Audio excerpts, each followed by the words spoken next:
Okay, Barb, would you like me to get started? Yes, we'll go ahead and begin. Okay. Thank you. Good evening, everyone. Welcome to our digital citizenship meeting. We will begin with a prayer. In the name of the Father, and the Son, and the Holy Spirit. Amen. As we gather in your presence, O God, we thank you for the support and example of your holy people. We pray with Paul, I thank my God every time I remember you because of your sharing in the gospel. This is my prayer, that your love may overflow more and more, so that in the day of Christ you may be pure and blameless, having produced the harvest of righteousness that comes through Jesus Christ for the glory and praise of God. God, you called us into community. We do not follow Christ alone. May we praise and thank you by our overflowing love for one another and by our good life. We ask this in Jesus' name. Amen. Well, good evening, everyone. Thank you so much for attending our digital citizenship meeting. It's important that you are present tonight. We are so excited that you are here. We're very excited to be able to offer your daughters the state-of-the-art laptops, and also we have top-line digital technologies. We have stellar platforms for your daughters to use this year. Your daughter's teachers will be guiding them and instructing them on all of the ins and outs of the various technologies to help them on their pathway. And you will hear more about all of the technologies this evening. And we really need you as parents to be in partnership with us to ensure that the tools are used safely and effectively. Please support us. Help to impress upon your daughters the importance of responsible usage. Our technologies will be used, on campus in hybrid mode, or if we should need to go to a longer virtual mode, the technologies will be able to be maximized to help their learning pathway. Their learning experiences will be enhanced because of the technologies that STA is able to provide. It will prepare them for college and also their career paths. We could not be happier to have your daughters here at STA, and we are ready to support them all the way, especially with our digital technologies and all of our resources. So thank you, and once again, welcome to STA. Thank you, Dr. May Washington, and welcome everyone again. We know that many of you are new to our institution, and we want to ensure that your daughter has a successful first year, especially in the use of all the tools that we have to offer. And in doing so, I want to remind ourselves of the core belief statement regarding academic growth. And at STA, we believe that each student has the innate intellectual curiosity, and as such, rigorous education is creative, individualized, challenging, embracing of risk, and supportive through failure. We approach education as a community of scholars valuing collaboration over competition and recognizing that multiple voices bring stronger outcomes. We cultivate young women who not only seek to solve problems, but to identify needs for growth as leaders and lifelong learners. So just as Dr. May Washington mentioned, we want to partner with you in your daughter's academic growth as she follows the years ahead in the use of technology to expand and empower herself as a young person in society. So I'm going to begin with a brief video here that talks a little bit about the new landscape regarding technology and its availability to our students.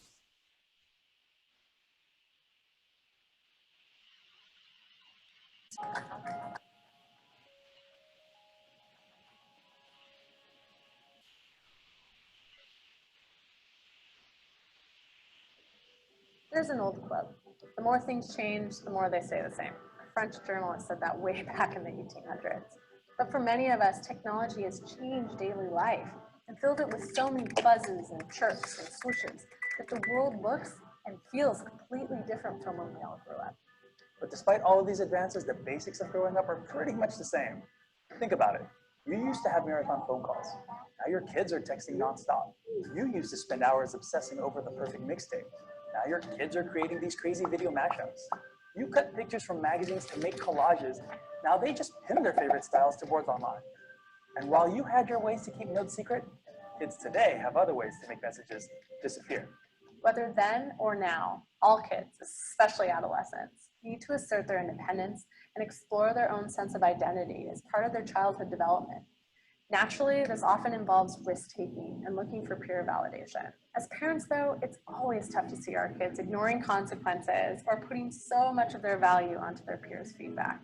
But actually, it's a normal part of their development. Kids need the opportunity to cultivate their emotional, social, and intellectual skills. And to do so, they need to create and explore and experiment and have the supported space to ask the questions about the world around them. The catch is that they're doing all of this while their frontal lobe, the part of the brain that controls emotions and impulses, is still developing. That's why it's important to talk to your kids about the challenges as well as the opportunities that today's digital landscape offers, because their brains are still being wired. And in a world of digital devices where the outlets are immediate, wide-reaching, and 24/7, the stakes are definitely higher. First, they need to understand that just about everything online is public. Friends of friends can learn about what you had for breakfast. It's searchable. Have you ever Googled your name or your kid's name? It's replicable and shareable. We live in a copy-paste culture where things can literally go viral overnight. It's persistent. Once you click, it's out there, out of your control, and it's almost impossible to track where it's gone. It's sometimes anonymous.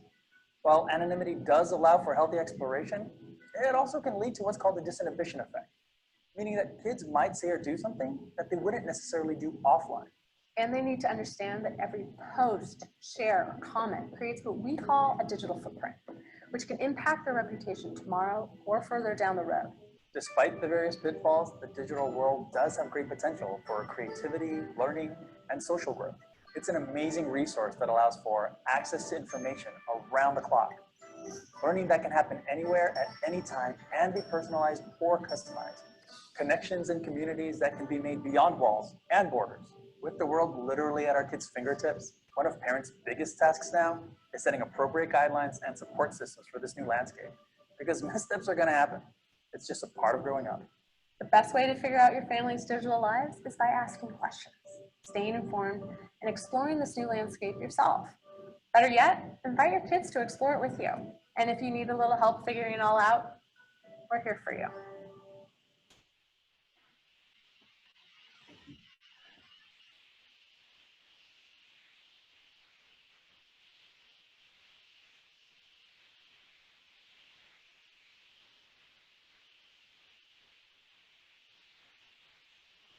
So again, as they spoke about the new landscape in which you are navigating along with your children and your daughters, I want to introduce you to two of our informational technology specialists. Matt Stewart is our tech coordinator, and Jeff Zimmerman is our network administrator.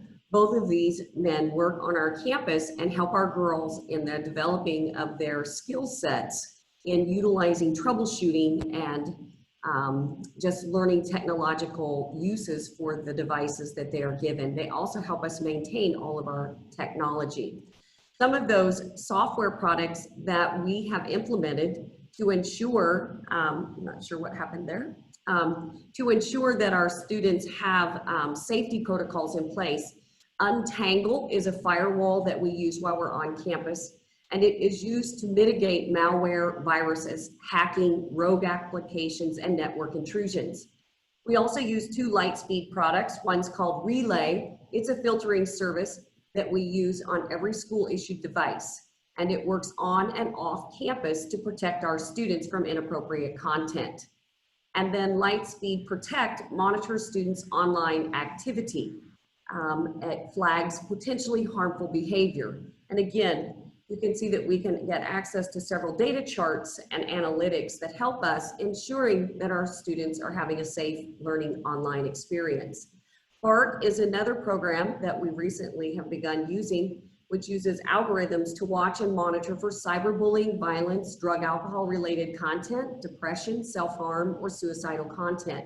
Again, all of these products help follow students on and off campus in the use of their devices. And there are ways that we are ensuring that when we hand your daughter a device, that we are trying to put protective measures in place to keep them safe while online. I would also like to remind you as new parents that the device is owned by STA, and therefore the school can see anything the student uploads, downloads, searches, saves, removes, deletes, all of the file systems and structures, just as if you had a locker on campus.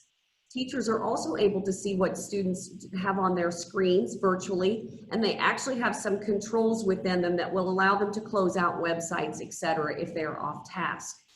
All students have access to training manuals and videos that are created by students on how to utilize many of our learning platforms. And those platforms include Microsoft Teams and OneNote and Edpuzzle, Movavi. So you'll see several of those. I would also like to invite parents, if you have an interest in becoming a member of the Parent Technology Committee. It's a committee of parents who meet regularly with the IT personnel, some teachers, administrators, so that we can plan for the future, as well as monitor our current status in technology integration, infrastructure, and device purchases. We also have a help desk, and many of your daughters will get the opportunity to work at the IT help desk.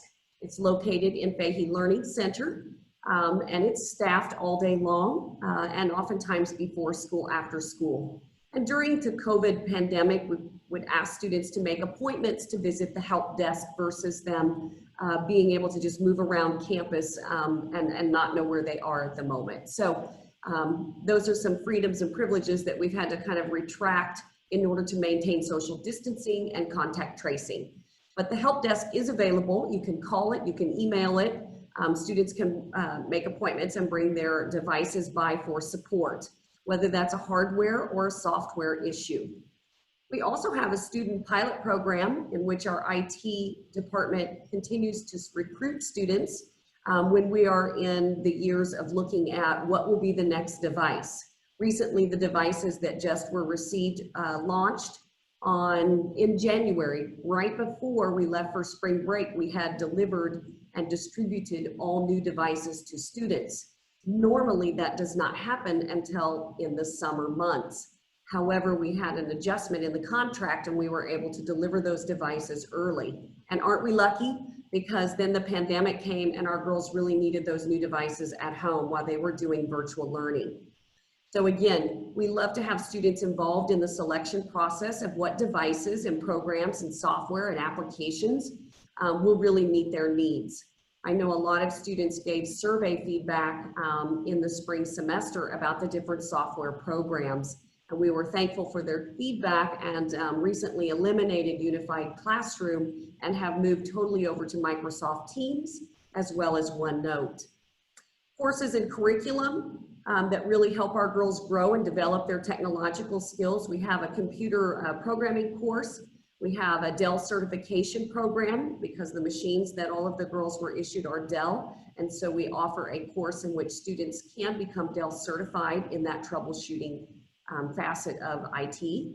We also have a network securities course, a database course, game app design course. So we really do try to broaden the curriculum and course offerings to also include technological approaches.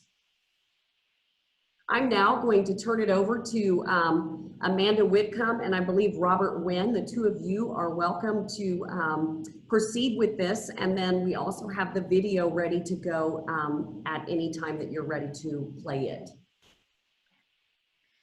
Thank you, Barb. As she said, my name is Amanda Whitcomb. I'm one of the school counselors here on campus. As you can see, our other counselor, Mary Gajewski, is also available to our girls. She wasn't able to attend tonight, but I told her I'd take care of it for her. So essentially, what I want to talk about are some of the resources we have on campus. And as Barb mentioned previously, we have a lot of supportive programming and filters and things like that that are designed to help keep your daughter safe. Essentially, a lot of the information that we collect on student devices, it has to go somewhere. It has to be monitored and filtered and taken care of. And so a lot of times if student devices are being searched through our Bark app or through our Lightspeed filters and something does come up, it will then be directed to the counseling department. We can then look at the information, make a determination, and meet with the student should we need to.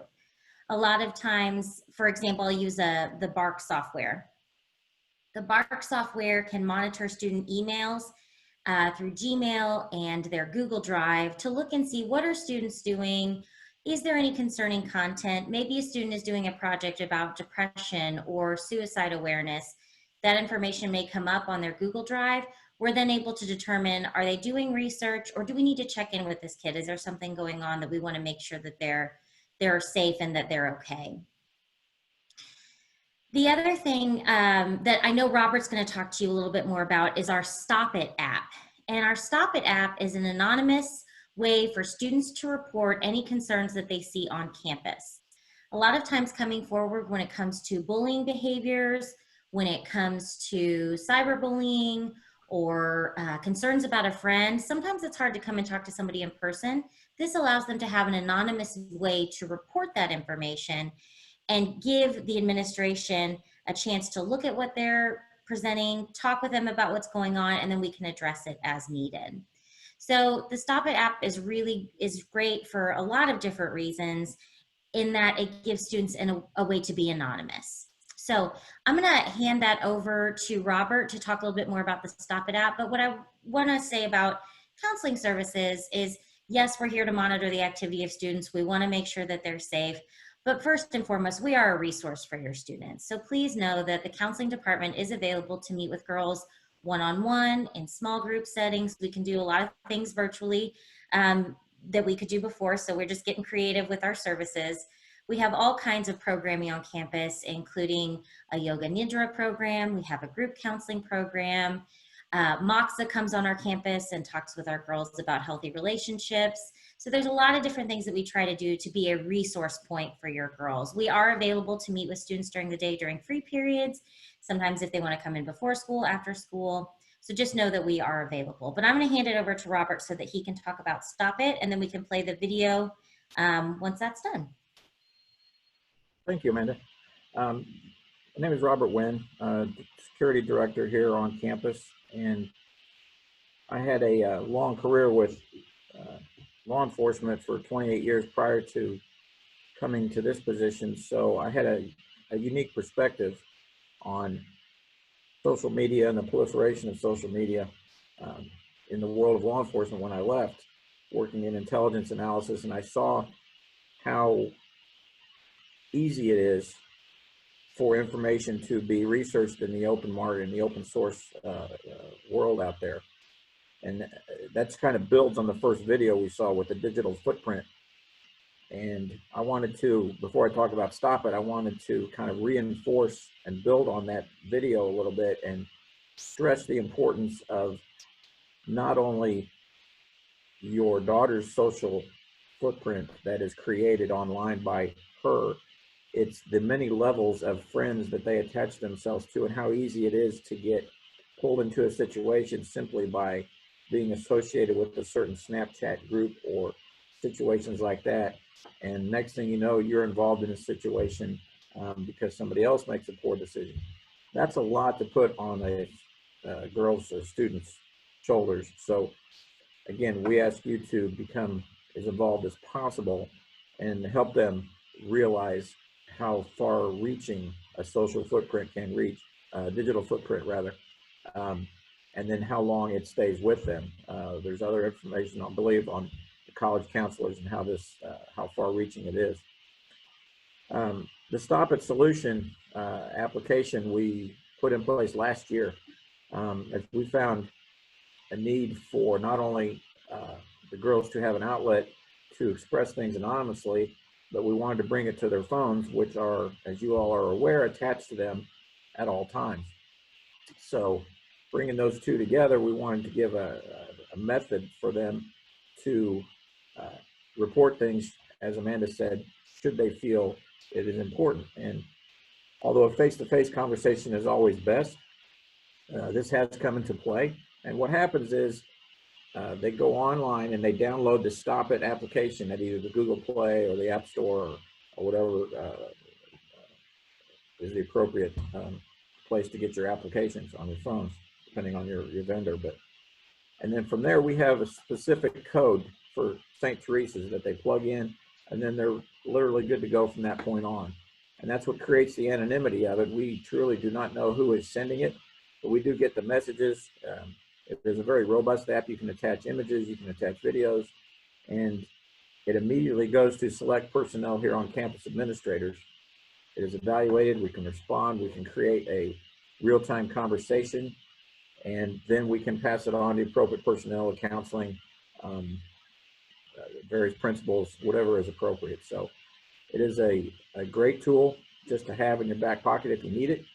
Hopefully you never do, but we found that it's a great source if necessary.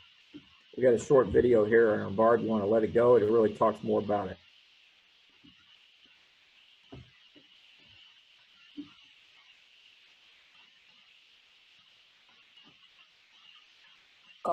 And it's not always easy to speak up when something's wrong or dangerous in your life or someone else's.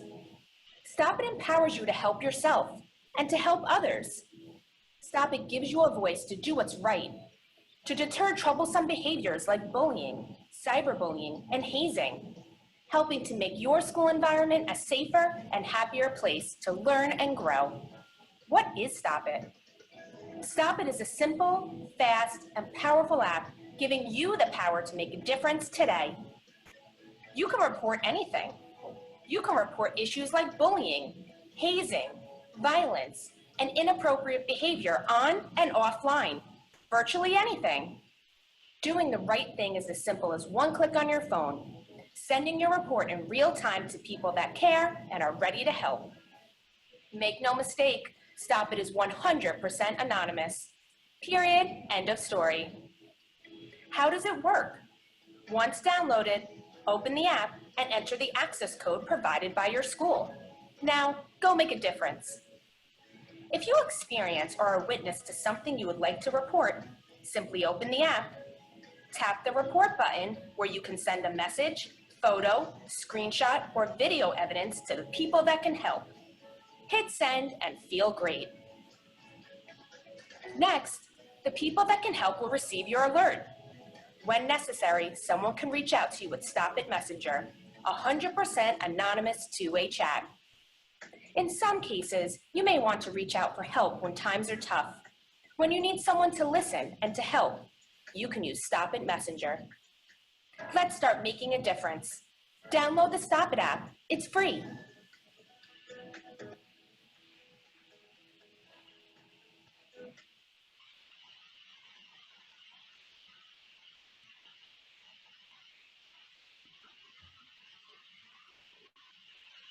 Well, there you have it. Thank you, Robert and Amanda, very much. And again, I can't reiterate enough how much it takes a partnership to provide students a safe and healthy environment, whether that's on campus or off campus, in a digital world or in person. So thank you both, and we'll move forward. So at this time, I'm going to talk about college counseling and the college counseling department. Again, we have two college counselors, Debbie Hudson, Director of College Counseling, and Abigail Jelovich.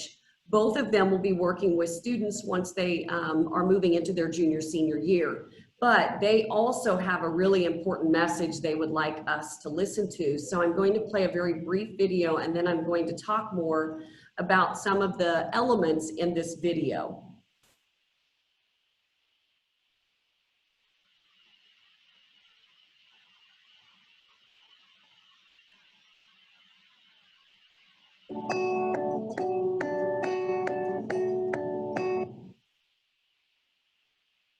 Oops.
So again, they wanted me to share with you tonight.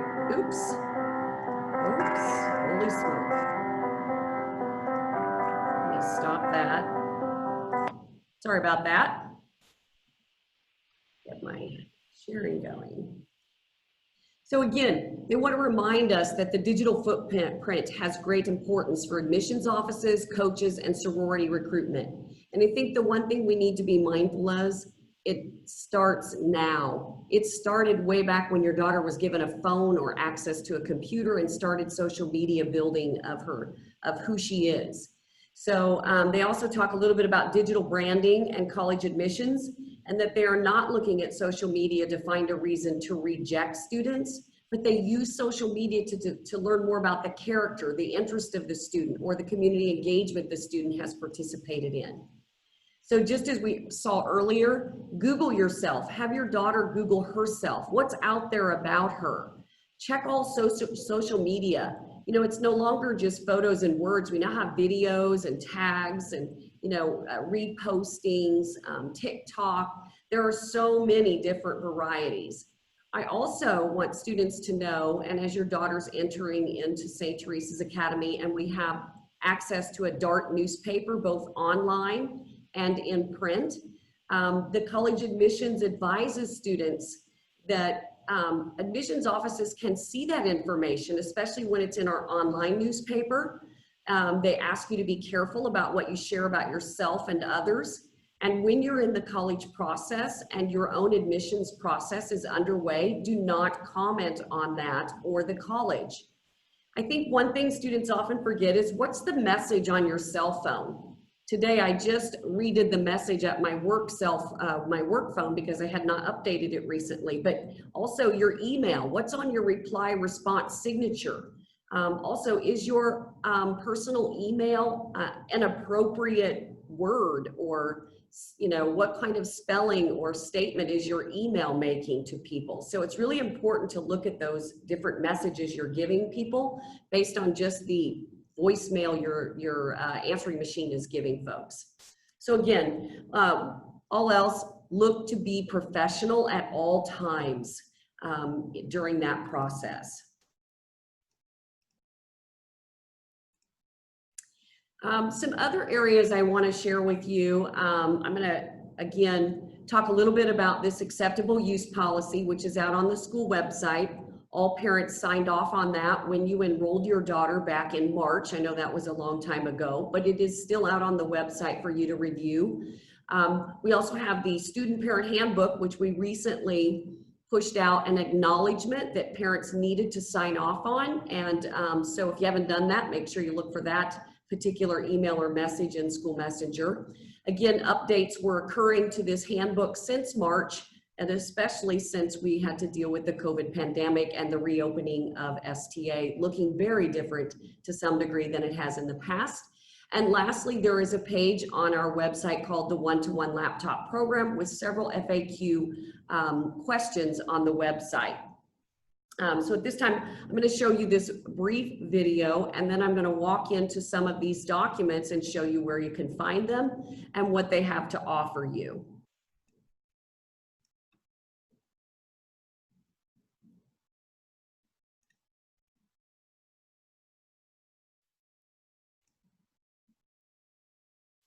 The Teen Safe Parenting Guide to Tech Safety. Before digital devices dominated our lives, children interacted differently. They played together after school or went to the mall. Now kids spend most of the day looking at their screens, whether they're with their friends or not. Teens are connected more than ever. 90% of teens are online and spend up to 5 hours online every day. But the more connected they are, the more risks they face. Cyberbullying has become a serious issue among teens. So has sexting. Online predators use social media to gain information about their victims. While some children are exposed to unwanted sexual material, a teen's brain can't handle these situations. It all comes down to the prefrontal cortex, which isn't developed in young people until 20 years of age. The prefrontal cortex controls things like decision-making and impulse control. It means teens simply can't make the best decisions for themselves. So what do? Smartphone monitoring helps you protect your teen. It benefits both teens and parents. Teens can be more independent, connect with their peers, learn about boundaries, and get guidance to make better decisions.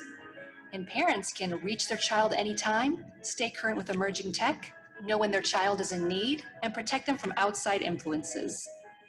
It's our job as parents to have a window into our child's world so we can protect them, to teach them the importance of holding back personal information, that sharing other people's information can make them a bully, even if they don't mean it, and that once it's on the web, it's there forever. When it comes to monitoring, it's all about communication.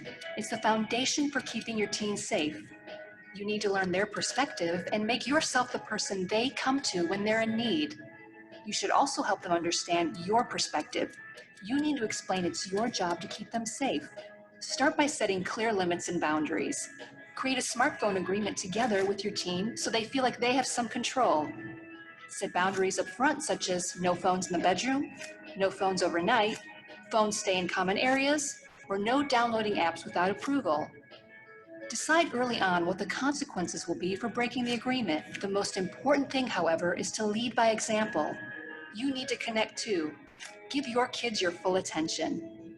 Establish phone-free times for family activities like sports, hiking, or games.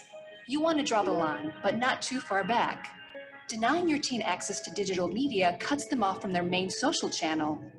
Like all parenting decisions, it's about finding a balance between keeping your teens safe and empowering them as an individual. Want to learn more? Visit www.teensafe.com for more information about parenting in the digital age, because we're here to help you protect your most valuable treasure.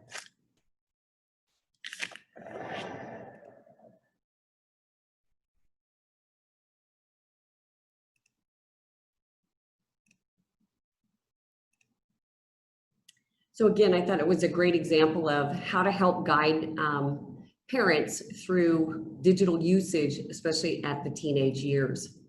So parts of the information, oops, I went forward. Parts of the information that I wanted to actually show you that you have available to you exists out on the website. So if you haven't been here, this is where you need to start, out on the school website. And there's a tab called Parents. And I invite you to click on that tab and you will see a list of things that are listed here for you just to help you through your first years here at STA. At the bottom, you will see the Parent-Student Handbook and the Acceptable Use Policy.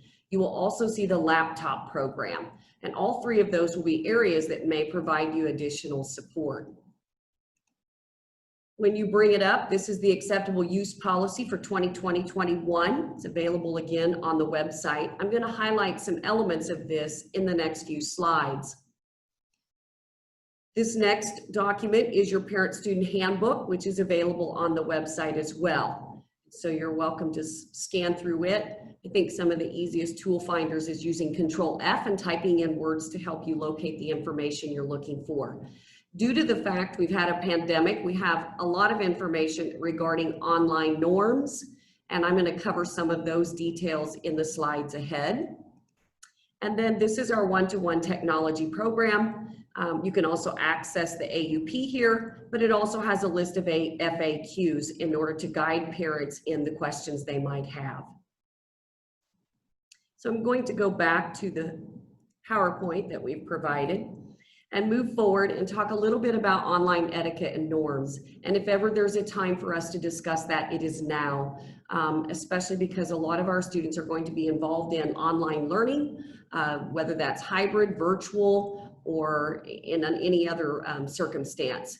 So I think one of the elements I need to make very clear to parents is that you are welcome to help your students in troubleshooting their technology problems, but you should not sit in on classes that are conducted via video conferencing for the privacy and protection of other students in the classroom.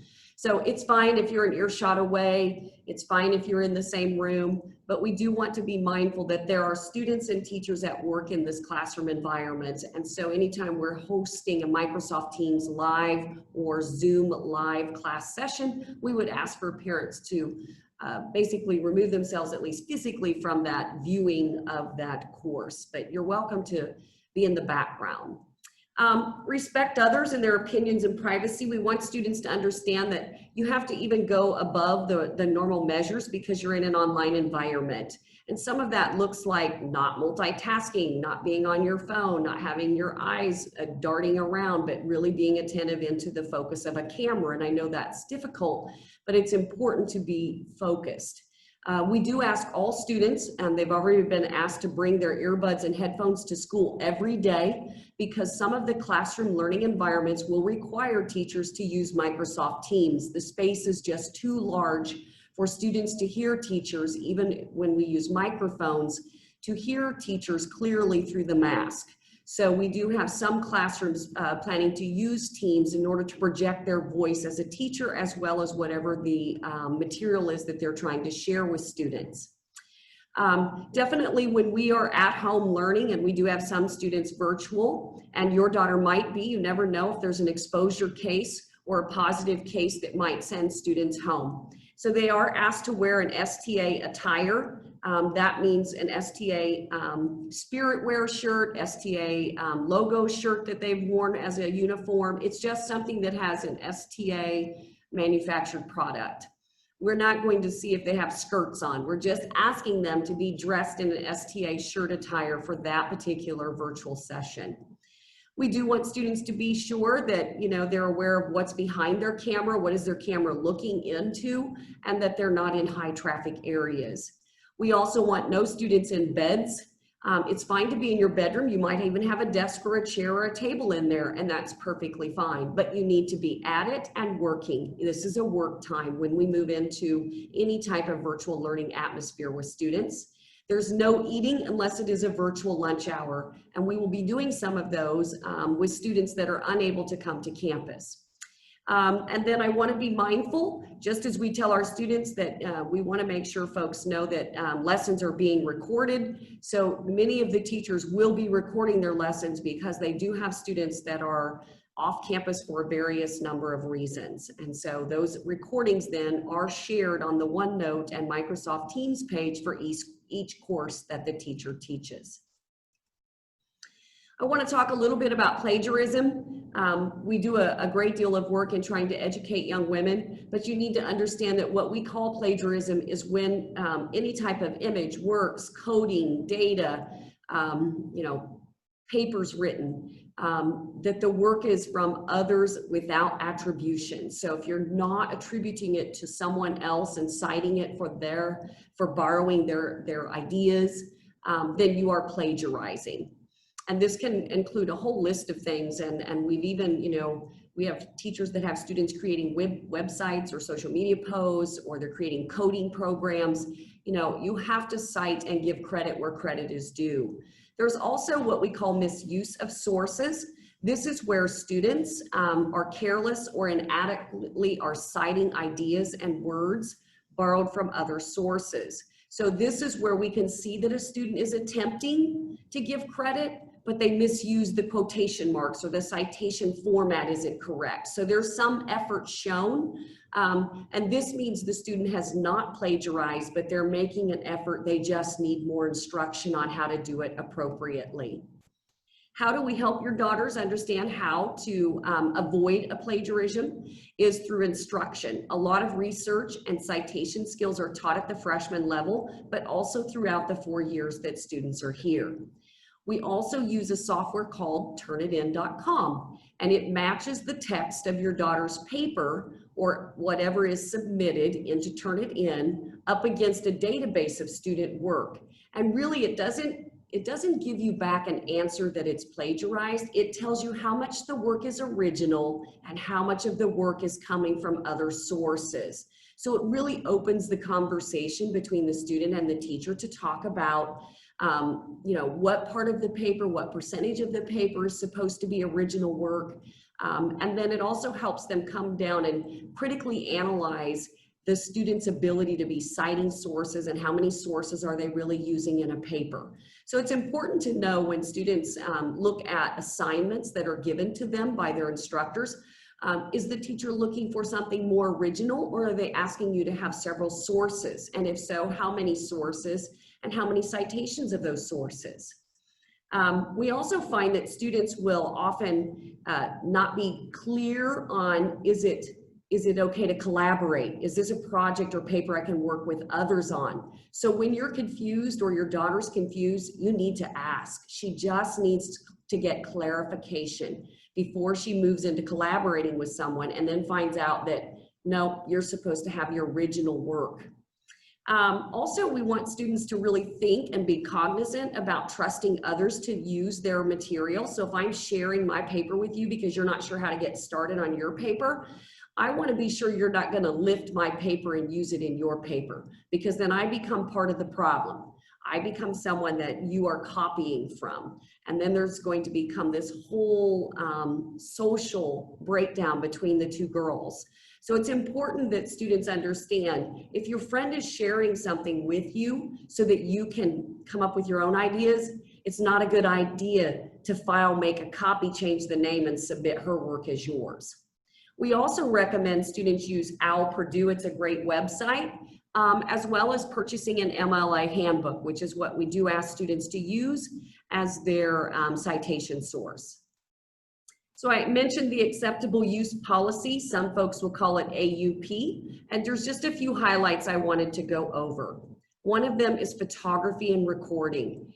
I definitely want you to know that we have red signage in counselors' offices, the nurse's office, the bathrooms, the locker rooms.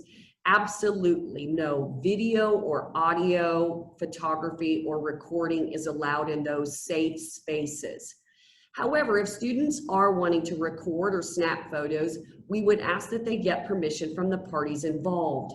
So it's really important to create that standard of asking before you just start snapping a bunch of pictures and putting them up without really any context or jeopardizing someone else that's being photographed or recorded.